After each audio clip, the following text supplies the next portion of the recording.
Welcome back to the Bible Study Girl podcast. This is Sarita. You probably know me as Bible Study Girl. And the first voice you heard on this podcast was, I'm debating about saying these words. Gosh. He is the executive producer of this podcast, but I'd be willing to take that title back. Anyway, it's Bible Study Brother. What's up, bro? Hello, it is I'm Bible Study Brother, but I'm also known as Icarus Gray over at Gray Area Anime.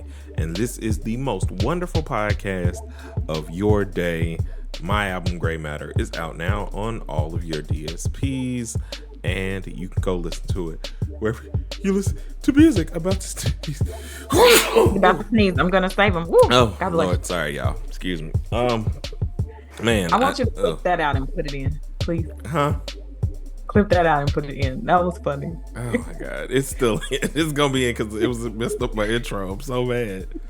But yeah, like, oh man, I wish it knew how to set a boundary. Good gosh. So you're finished with your spiel? I'm finished with my spiel. The album's out, BSG is on it. I give up. I quit. I'm done. Well, I'm glad we're getting a chance to laugh and chuckle and kiki at the beginning of this episode. I've been teasing this for weeks, and we've been working on it behind the scenes. I've been harassing my brother. If this is your first time listening to the podcast, you may not know that Bible Study Brother is my actual brother. We have the same mother, grew up in the same household together, and for all intents and purposes have the same father until, the Great Divide. Jesus Christ. Oh, Lord, help me. So we are definitely siblings, and we're doing this thing called life together. I keep saying and I'm checking myself as I do it. I need to come up with a different way to pause without having a verbal pause. Anyway, you guys did not want to know that. Today's episode, we're taking a break from our blog recaps. We've been on a streak of going back over old blogs over on BibleStudyGirl.com and dissecting them and breaking them down. It's been a run. It's been a run. And there's been a need for a shift and a change in the podcast direction, which is why I always encourage people to tell us they want to talk to us, because we want to talk to you. We want to hear your stories. We want to talk about what it's like to live this Christian life. And in the absence of that, I have to figure out what the podcast needs to be and what we need to talk about. I recently just finished doing Purpose Driven Life. It is written by Rick Warren. I decided that for the first 40 days of my 40s, I would go through the Purpose Driven Life. And every day I recorded a video and put it up on the Bible Study Girl YouTube page, just talking about my journey through Purpose Driven Life. I completed Purpose Driven Life in my 20s, in my early 20s. I don't know where that book is. I need to find it so I can see what I thought then. But I do remember it being a book that was impactful for me, a book that was helpful for me, and a book that kind of gave me some direction. So I thought, going into 40, opening up this new chapter, going into this new phase of my life, I want something to help give me direction and guidance, right? As a Christian, the Bible is a lamp unto my feet and a light unto my path. How often do I really spend time studying the Bible in depth, in detail, or really meditating on it? Not as much as I should. And so that's why I decided that it's as great a time as any to dive deep and to get into what I need to be doing and not just be wandering aimlessly around in this life. Dynamic study, it challenged me. And my brother, because this is not something that we discussed, right, for the YouTube channel. I just did. I do what I do. When it does. And so he was like, "Oh, this is great. What book are you doing this with next?"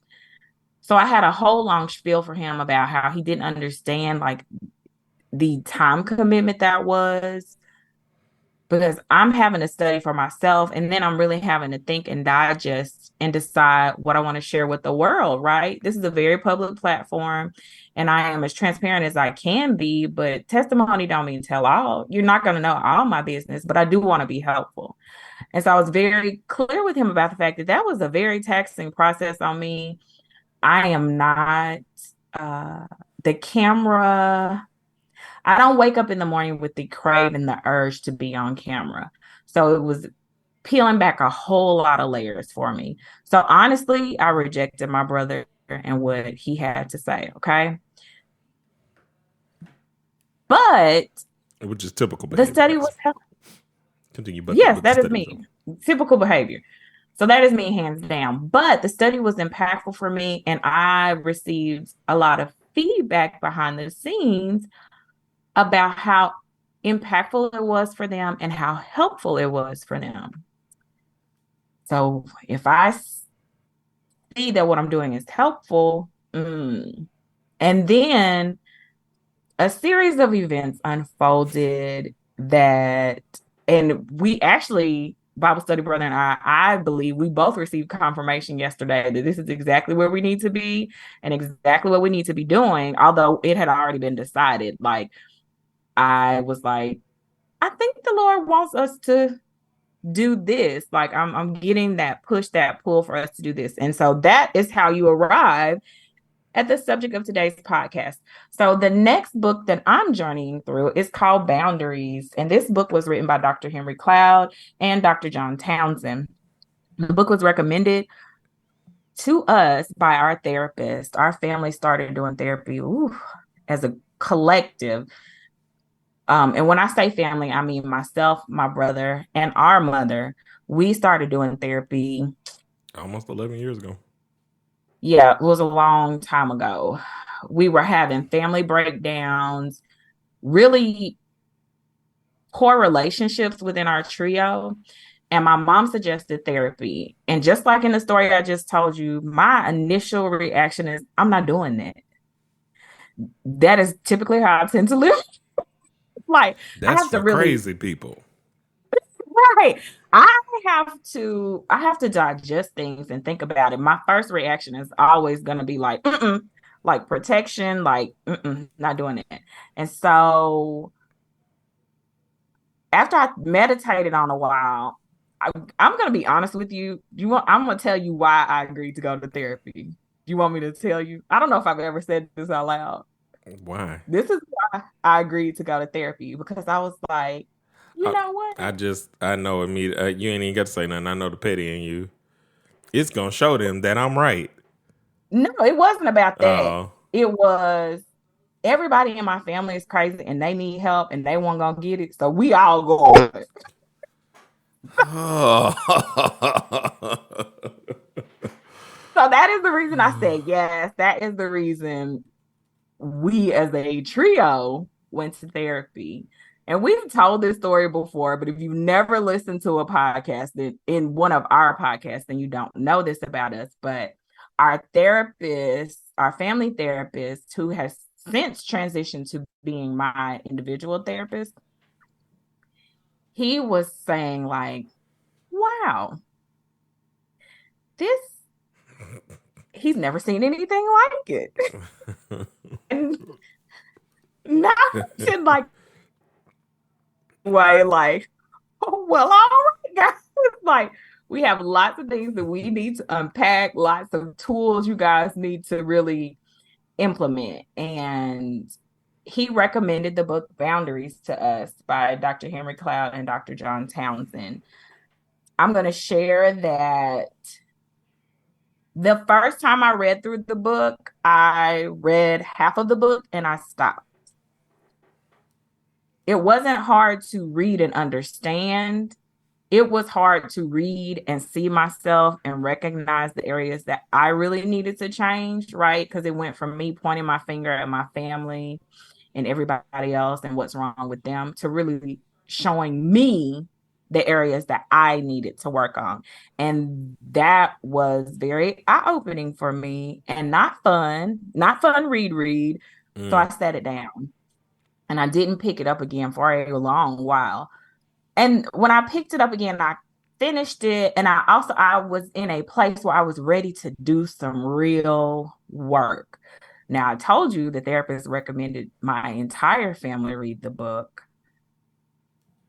It didn't happen. We did not all read the book. So this is Bible Study Brother and I's attempt to go through the Boundaries book together to get a chance to discuss boundaries. What are, number one, what are boundaries? What are healthy boundaries? And really do some self-examination for ourselves. Now, I've talked on and gone on a long spiel, and you've been very patient with me, brother. Is there anything you wanted to add? Take away? Well, hello YouTube, by the way. Uh, Thank you for spending this time with us, going through this book series. Hopefully we're able to impart some good wisdom and just some helpful tips that may fit what you are needing at this time to establish some good boundaries and just kind of understand the what am I trying to say? The coding, because a lot of times we can be easily manipulated by lack of discernment and just general spiritual things that kind of go on that manipulate us into being a very taken advantage of Christian person and just a lot of different things. And I hope that we're able to kind of maneuver through these things and give you some guidelines, guys. Honestly, I wasn't thinking about them.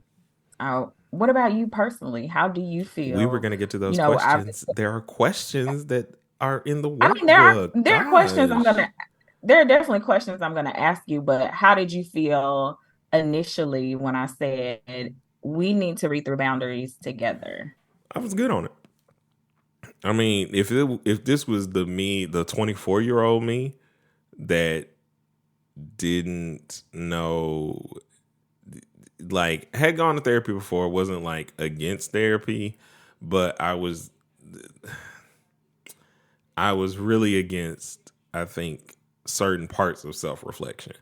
So at the first time we tried to read it, it was more like as soon as that mirror started showing bright, it was like, I'm out. I'm good.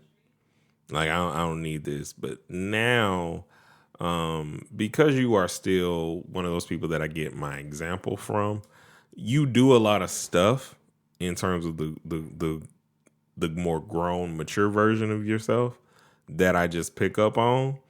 So then, therefore, certain things are not as difficult because it's like, okay, oh, I see how this works.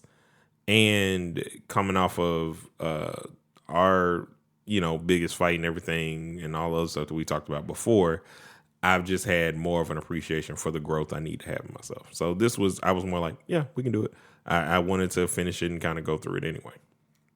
Okay. Well, I'm glad it was on time and that you were willing and that your initial response in your head to me was not like, Because really, I could do what you did with what my first time reading it and the second time reading. Like, because I feel like I only got through chapter one. Like, and so initially when I read chapter one, I was just, in the middle of, what was I in the middle of? I was nowhere near marriage. I don't know what I read when I read what I thought when I read first chapter. We tried again because this is the third time we technically tried to go through this book. Because we definitely tried it again for like book club or something between us I don't remember that. and I don't know. I'm trying to think. Anyway, so I have three. Let me make this more clear so this is not a terrible YouTube video and I can have clear, concise thoughts. There are three different mindsets that I've had with this book. First mindset was when we first started, I didn't really like the way it reflected on myself. The second part was I think Kanae wanted to read it or something. And in my mind, I was like, Go ahead and read it. It's gonna tell you what boundaries you need to have, and help us out and all this other stuff. Versus like now, I'm like, I need to understand boundaries and be in a better control of my boundaries for our future relationship, and not just our future relationship, but the future relationship with our kids. So yeah. Right. And I think that was something that was so very important to me and that I get each time that I go through this book. This will be so the first time I read the book, I read it, discussed it with my therapist, right? The second time I read the book, he actually was having like a boundaries class at his church and they were using the book. And so I went for like 16 weeks to the boundaries class, and it was even more eye-opening because there are other people in the room and you get to really discuss it in a real way, not like a lot of times we can be in church and we gloss over things, Mm-hmm. and this was not that kind of group. And so it helped me to live it out and to walk it out versus just reading it, like focusing on a chapter every week and like breaking it down like that. Super helpful. And so this is my third time going through it. And I'm hoping, my hope from this is that you and I build an even better relationship using some of the tools and the strategies that are in the book. And I'm also hoping that the people that are listening to us will feel compelled to try to read the book for their own personal growth. We're definitely not going to go through line by line. We're kind of hit the high points that are important to us and things that stand out to us. But there is so much information. I would do this book an injustice to try to like, because I didn't write the book. This is their book, their tools. I think, like I said, it's been helpful to me. And my hope and my prayer is that it helps our relationship as siblings and just continues to help us to grow personally. One thing I do this with, I think it's like a trend for me. I do it with music. I do stuff on repeat, and this Mm-hmm. book has been on repeat in my life for the last 11 years. But each time that I go through it, it's very helpful. And I find that to be very parallel to my relationship with studying the Bible. You can read a verse one day and then get something completely different out of it tomorrow, depending on the stage you're at in life. And so, yeah, I'm hoping that our journey through boundaries will help you guys and help us. So that's my goal. That's my hope. That's my purpose. That's the thing that keeps me pushing and keeps me focused and keeps me doing things that make me uncomfortable. Mm-hmm. So the first And thing I we'll do is give a brief synopsis of chapter one. And 100%. I was gonna get there, bro. oh well, I don't know. We didn't have any kind of meeting, and I'm like, mm-hmm, Can I say just can here I say nodding. this? The fact that my executive producer did not have a meeting with me about how the outline of the first episode goes further proves my point about the questionable status of executive Rude, producer. man. So when we don't have meetings, I come up with my own plan, brother. Hey, anytime you want to step in and have it prepared so I can be like just glide in the room. Well, see, okay, let's do it this way. So Mhm. again, you give the brief synopsis, real quick on chapter one, and It's gonna be then very quick. We are still we'll gonna be on time wait. today. Let me just tell you what the full synopsis is, ma'am. Cold your jets. That's why we need to have meetings beforehand. Go ahead. So give your synopsis for the people, and then after that, I will do the study questions. I will ask them, and then we'll both answer them. Okie dokie. So the brief synopsis. Of chapter one. Yes, that's what I'm instead of saying I'm trying to just take intentional pauses and sit in that and be comfortable with a little second or two of silence. Although in auditory world, that's a no-no, which is why I say a lot. But I'm working. It's a process. We're going through it Yeah, together. Thanks that's for good. watching me Doing grow. doing doing very well. Chapter one is all about what a life with no boundaries looks like. So we get to follow Sherry from the time that she wakes up until the time that she goes to bed at night. And Sherry's life mirrors, I think, what a lot of our lives look like. It's busy. She has a husband, two children. She has the mother who is a widow, who's very sad. She has to go to work that day. She has costumes to make for her children. She has a meeting with her son's teacher. And she's got church too, because Sherry's a Christian woman. And the church people gonna call it the last minute and be like, "Hey, can you do this? Because so and so can't do that." And Sherry wants to do it all and be everything for everybody, and it leaves her feeling frustrated, like she's not done enough, like she can't do enough, like everything is falling apart. And in Sherry, I see myself and I think a lot of other people. And really, honestly, even just reading the first chapter has started to shift my focus because I just read Purpose Driven Life. So I'm energized, right? I'm pumped, I'm revived.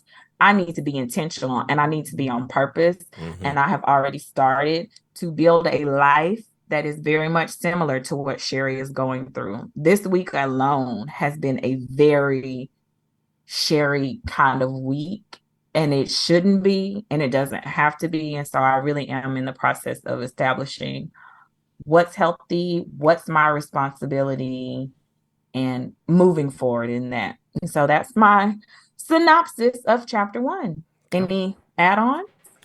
The only thing I would add on is that Sherry is very basic in regards to how she handles these situations. Like, yeah, there's a lot of nuance and complexity to give the everyman feel, but just know that like a lot of this is intended to give that general feel so you can all connect to certain portions and parts. And I was really enthusiastic or interested in that because you're able to kind of see, okay, I do this, I don't really do that, but I do this, and this does lead to this. And there was a lot of not just seeing myself in Sherry, but seeing myself also in other people. And I think it was just a very great chapter.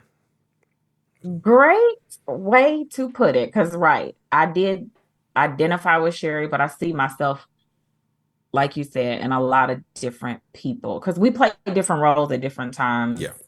to different folks. Okay. Though, like the first time through, I think I did identify more with Sherry.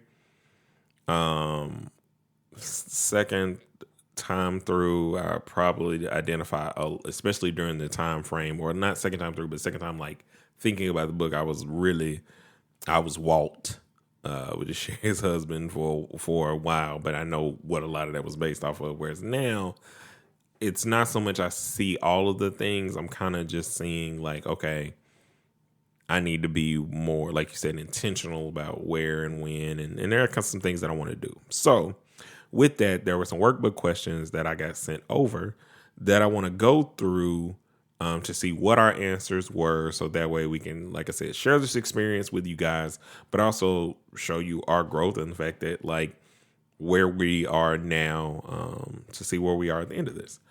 The first question is going to be, where do you see yourself in Sherry's actions and thoughts? Be specific as possible. I'll go first and then we'll let you go. So what I wrote was, I see myself in Sherry in most ways when dealing with the mental balance between being a good Christian and setting boundaries in my day-to-day interactions. And then I said I can probably be overly selfish in setting my boundaries in ways that I have no balance. Because either you can be a Sherry or you can be a person that like you just saying no and not doing anything, therefore isolating yourself from actual growth. and putting you into a place where, yeah, things can be uncomfortable from time to time, but you kind of have to go along with the experience. And like, I realize now I'm not like, I have no problem saying no. I have more of an issue with trying to find the moments where I need to be saying yes. I find myself most like sharing in her actions and her thoughts. Like I just shared here recently, I have been in a position of pouring out, pouring out. Can I pour out some more? Is there somebody else I can help? Is there somebody else that would benefit from what I have to offer? And I think for me, it's difficult because you've talked about this before, but it's very have a variety of talents. I don't see them as talents. I assume that everybody can do what I can do, so it's not special. And I'm not saying that to be like, not to gas myself up, but there are a lot of things I do that I just assume anybody can do it. Mm-hmm. So here lately, I have found myself trying to be everything, like I said again, to everybody in every way. And if somebody says, who can do this? Oh, I can do that. You know what I'm saying? So Yeah. here I am. Use me. I can do it. I can do it. And so I find myself to be very much like Sherry in that way, wanting to pour out and help as many people as I can. Okay. Second question is, who in your life could be cast in the role of Sherry's mother, her husband, the encouraging teacher, her unreachable daughter, and the ministry leader with yet another request? For me, I was like, I would be the role of Sherry and her husband. Um, and the others I didn't really have castings for. I mean, the encouraging teacher, I think would, if I had to find somebody, like would be my wife, in the sense of just being encouraging to the fact that we're in that phase of our marriage where it's like, okay, where have we identified a problem? Okay, when we identify the problem, how can we be better at communicating it? How can we be better at trying to approach it and solve it? But also, what is the actual problem? Because a lot of times emotions can cloud those things, and you can get caught up in the weeds. So it was harder to kind of cast people this time around because there has been so much growth from when this was necessary, like necessary for me at least. Okay. I'm gonna make an asterisk by this question. Every question I send you is not necessarily a question that I would feel comfortable sharing on the worldwide interwebs. So Okay. just know that people have been cast in different roles, and you can read Sherry's Boundaryless Life for yourself and figure out for yourself personally who has been cast in different roles. But I do have different people that have been cast in different roles. Like I said earlier, have cast myself in several of those different roles because I do operate like a lot of the people in her life at different points in time. So Respectfully protecting those people, where have you cast yourself? And you feel, I mean, like that should have, like whatever you don't feel like sharing is cool, but like for you, where have you? the unreachable daughter, we've already talked about it. Mm, My first instinct is if somebody's trying to tell me to do something, my first instinct is going to be nope. I'm mm, protecting me and let me marinate on it. Let me think on it. And that is why obedience has been my word for the year. mm-hmm, Because quite often, I think it's a sense of pride. I feel like I know what's best for me, mm-hmm. and nobody else can come up to me and tell me what me needs to do. So, Yeah, that like I makes said, sense. I've also been Lois. She has a friend named Lois that has complaints about everything in her life, but it's not going to change anything. You just want to complain and vent. And I have been that person and am that person at certain, Mm. points in my life. And so I identify with pretty much everybody that she encounters that day. I've had instances where I am that person. So, Oh, and then thinking about it as we walk through it, like I know I can be, like I know we can all be the son, and I know I've been the son in certain ways, because the thing about the son that's so simple, and like you wouldn't even catch it if you're not like, if you're only focusing on age versus the actual actions. And the son is fine every time he gets a certain level of satisfaction or gratitude, not gratitude. Anyway, satisfaction, Gratification. gratification. Thank you. Gratification when doing what he wants to do. But when you're being told no, and you have like this whole fit, so I can identify with him as well. The next question is, how did you respond to the way Sherry used scripture as she made decisions that violated her at best shaky boundaries? I felt it was something that we all do as Christians. And the thing about it is that we just take scriptures out of context without giving the full story to glean the truth from. But Truth here's the from it. thing: how many of us are actually taking time to really understand But no, scripture? Most but of us that's what don't. Yeah, yeah, that's what I'm I, saying. I said yeah. that's why I said Most it's of a us, yeah. most of us don't. I know I'm being very aggressive today. Most of us don't know Greek and Hebrew, and so that's something I completely relate to Yeah. what you're saying. Like So that I was my didn't thing. know, Yeah, I and sorry, we are Lord, this is the most cutting off we have been in a very long time. But you go ahead and then I'll finish my points on the answer. what I was gonna say is that is why I think why I had such a hard resistance to what my therapist was telling me, because in my mind, scripture says this, and this is what I'm supposed to do. So you're trying to get me to disobey God with your little helpful hints. So go ahead. Overall, I think the biggest struggle that I had with it before, like really starting to dive into the complete text versus uh, the weaponized text. And weaponized text to me is, I'm going to use this scripture to tell you why you're wrong. I'm going to use this scripture to tell you why you got me messed up. I'm going to use this scripture to tell you why I'm right. I'm going to use this scripture to, get what I need, because hey, it's in scripture, that's a fact. You just supposed to be doing this. There are so many times where we will use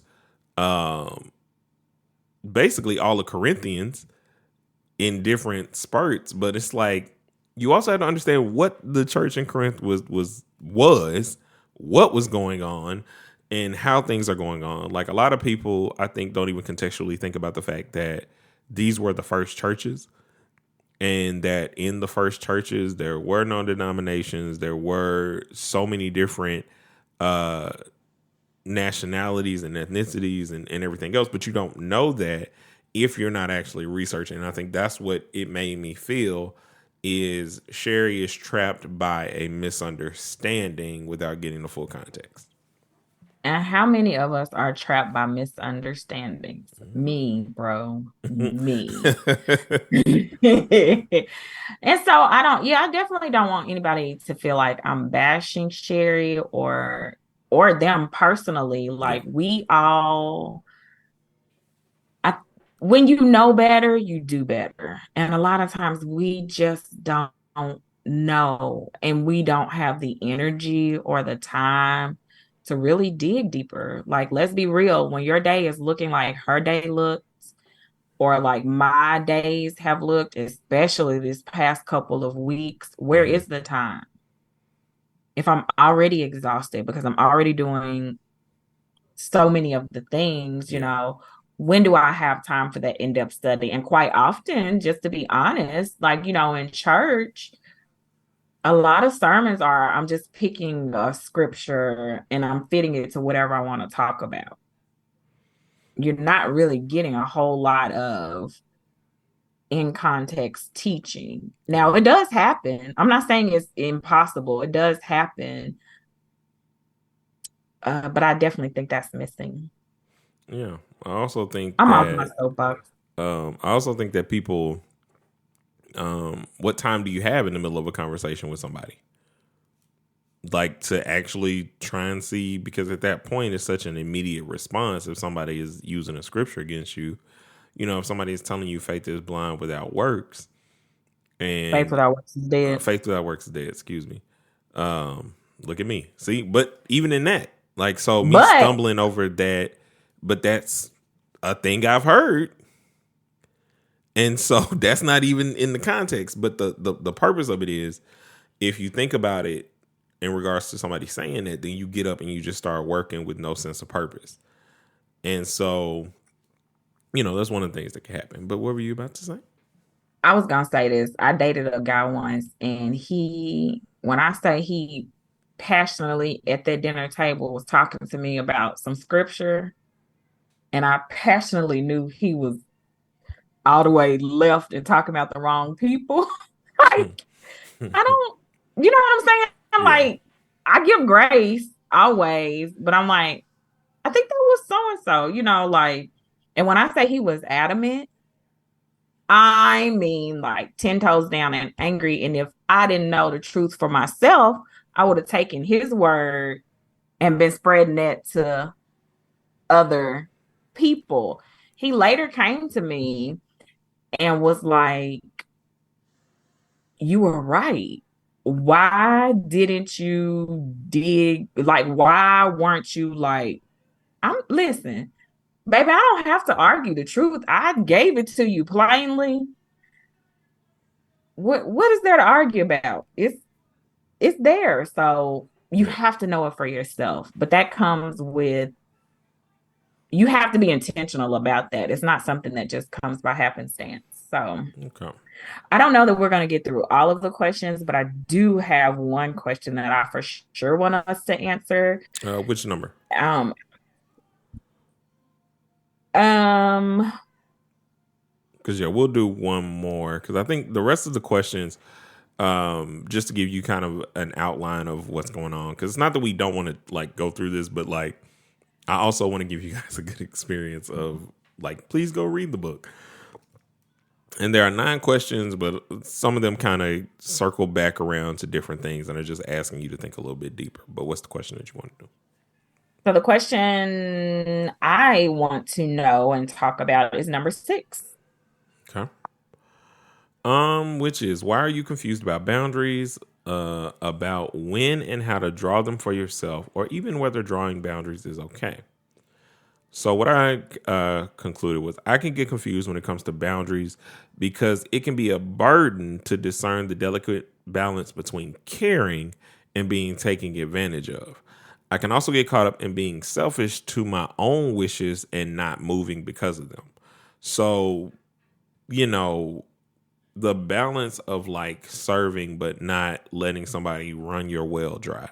The balance of knowing who God created you to be and not stepping into things that aren't your purpose because there's a need, and then you're completely and utterly drained because you're not being fed by the spirit and you're just filling a role that isn't for you. And it's not even like the good tension or the good uncomfortability that God is going to bring you through. It's just, I didn't ask you to do this. You didn't even seek me to see if this is something you were going to do, because the person who asks you to do whatever is not always going to be as informed in terms of what they're doing. They just need somebody to work, and they're not seeking the spirit first. Happens everywhere, happens all the time. We got a whole podcast, Rest in Love to Tamika, with Tamika, about church hurt and things of that nature and what we think the causes are. And a lot of that resides in some of these boundaries and things of that nature. So those are the things that I can get confused about, because it's really hard to not just come off like the jerk when you're saying no about something, because that's not what God asked you to do. And you also have to remember, it's not your job to convince people, which is what was perfect about your story, is it wasn't your place to try and convince him or whatever. And he's like, well, why didn't you? Because it wasn't on me. Like, God spoke to your heart and showed you that you was in the wrong. And that's what should happen. Right. I think my confusion about drawing boundaries really goes back to my childhood and the fact that I Sorry, don't y'all. I just had a necessarily very believe. ugly face because we got a text. Uh, anyway, moving on. Um, I think it for me personally goes back to growing up feeling like I didn't like boundaries were inappropriate, right? I Right. feel like in a lot of different ways, it took me getting into my 20s to find a voice to say, okay, no. And I think that is why here lately, my automatic response to anybody is no. You know what I mean? Like, Mm-hmm. I think it is like a trauma response, like because I don't know that I really saw a lot of people setting healthy boundaries, especially growing up in the church. Like I said, like if you are needed for something, there is no space for you to say no because you're saying no to God. It's like I'm not saying no to you personally. I'm saying no to God. I'm saying he hasn't been good, like he's Yeah. been so good to me. How could I ever tell him no? And so I think that is why drawing boundaries has been like a big no for me personally, and why it took me being in therapy and really breaking down all those thoughts and those misconceptions I had. So It's that's funny it for me. because people often use Corinthians in terms of like the church body and how we have to work together, right? Right. The funny thing about that is the total context is some of y'all get one talent, some of you get many, and it's like, hey, this might not be my talent. Just because you want it to be, don't make it so. And That like, is true. and I think we don't think about, like, it's in the scripture, like as we're being, filtered through and everything. If everybody was meant to do the same things, like when they, all the kids that come to the church that they want to just be ushers because y'all the kids, it's you Sunday, we need you to do something. If I'm not meant to be an usher, if I'm meant to be in the choir, if I'm meant to run the sound, if I'm meant to be on hospitality, if I'm meant to do the programs, like what I think this book can teach a lot of us is the way you have to work in your purpose and your gift. And God only gives those things to you for a reason. Because you walking in your purpose elevates and sharpens others who are walking in their purpose, therefore allowing them to also be able to sharpen you. Because if you're a cook, but you're not hospitable, like, the hospitable person is going to bring in the people to taste your food. So that's kind of Right. is a better way for that to work. Therapy actually helped me to see, my therapist says this to me all the time. You have a lot of gifts. You have the capacity to do a lot of good in the world. However, every good thing that you do doesn't is not necessarily a God thing. And you need to be a good steward of what he has given you instead of just throwing it out, Yeah. you know, at every opportunity. And so therapy has been helpful for me in a variety of ways. It has not been an overnight journey. It has taken time because you have to train yourself, your mind. Mm-hmm. You have to really rework the way you function and your immediate response. No was not my immediate response previously. It really wasn't. Now it is more so my immediate response. And I still need, like I said, I still need to fine tune it and get to a healthy place and not just be so resistant to everything. But therapy has helped me tremendously because I've been willing to do the work. And so, yeah, this is not a therapy session. This is just us sharing our lives and really a great place and a great way for us to document our journey as we go through this book. In future episodes, we're going to do our best to stick to my 30-minute time limit. It warms my heart because I've always felt like, well, what could I have possibly to talk about for even 30 minutes? But the Lord has provided Oh and yeah, he has expanded that, and also this book is really steep and in depth with a lot of different things that are going on with it. So overall, we'll have a much smoother process as we're learning this. We'll have better boundaries for how we want to go about doing this. But I think it's fun. I think that as we learn this and get better for what we're trying to present on YouTube and everything else, that it's gonna be a very freeing experience that God is definitely blessing and showing us the way to go. So, Fingers crossed for him to say freeing, because I told y'all I quit halfway through the first time. And who knows? I hope we don't bump heads too bad on this camera. Okay, brother. but yeah, but so if you want to get in contact with us, you can hit us up on the socials at Twitter or at Bible Study Girl the number 2, on Instagram at _ Bible Study Girl, on our Facebook page. And everything is down in the description for you to have easy access to. So don't get caught up in if you can't remember any of this long spiel that I be doing. And remember, y'all, it ain't it's not I preach, it's not you preach, but we preach. And until we meet again, guys, keep preaching. But do not play that music, because I want the people on YouTube to know that he talked about my profiles and about how one was bigger than the other. And then I tried to adjust them before we started recording. But one side of my hair is just poofier than the other. So quit hating. All right. Be blessed.